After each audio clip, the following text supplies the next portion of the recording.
It's already the midway point of the season, and the cream is starting to rise to the top. That being said, anything can happen still, and no one's playoff bids are secured. That is, unless perhaps if you're the MAINE Spartans. Winners of 28 straight entering today against the 1 and 2 Wildcats. JC hoping to put a stop to that streak and reclaim the Sparkat trophy, but the Spartans starting early. Shadow of their own goalpost, Trevor Garbleman, open lane down the sideline, knocked out by the last defender, Josh Bradford, at the 30-yard line. A few plays later, Kyle Gallagher, the pitch to Colin LaSalle, and he is gone. 65 yards down the far sideline, untouched all the way, and it's 6-0 MAINE Endwell.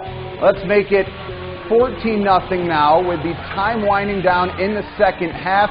JC with the ball. Corey Cochran drills the 20-yard field goal. That would be JC's only points of the afternoon. But what about ME? Turning it on in the third. LaSalle again. He can go up the middle too. 40 yards in for the score and then bounces off the goalpost just for the hell of it. Next drive, Gallagher, the quarterback keeper, diving into the pylon, almost taking out the official. Spartans run away with this one, 39-3. It's always a battle between us and JC. I mean, emotions are going.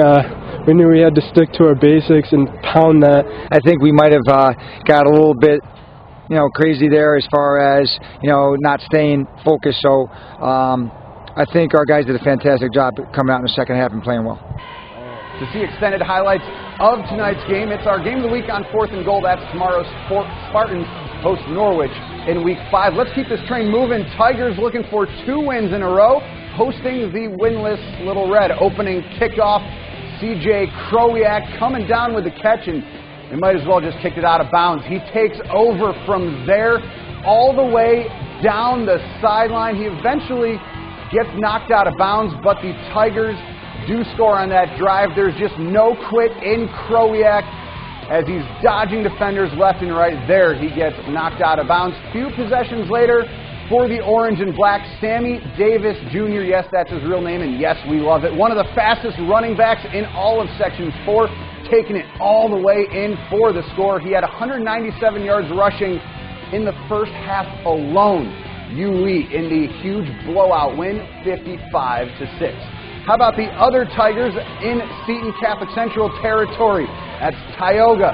The Tigers with a chance to move up in the division. Jesse Manuel helping out on the counter inside the 5.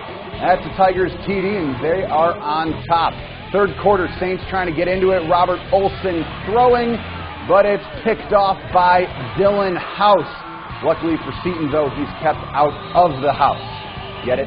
But on the ensuing possession, it's the Tigers jumping out in front. Matt Jump staying grounded, taking it up the middle, and he scoots into the end zone. Tigers double up the Saints, 44-22. Oh, it's huge.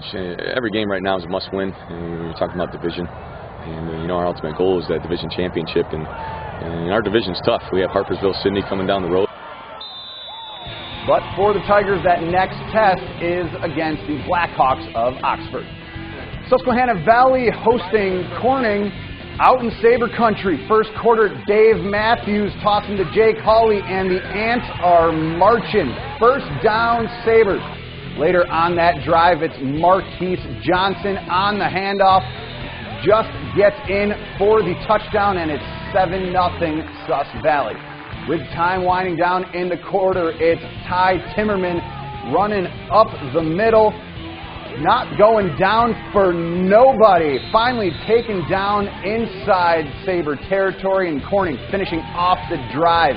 Trevin Wallace catches the touchdown pass. That's a tie ball game. And this one, folks, a 1-point win for the boys out west.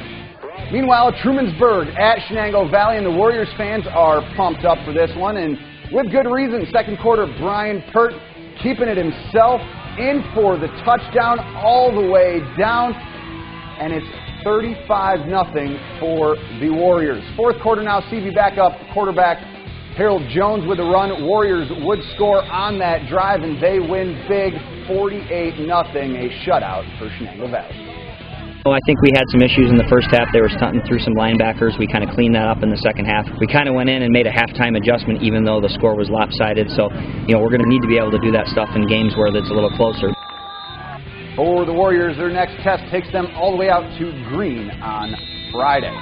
Let's head out west. Elmira at Horseheads. The express train trying to roll over the Blue Raiders. Second half kicked off to the express, and this one, a 90-yard return by Eli Thomas. He's just too fast, folks. Express on top.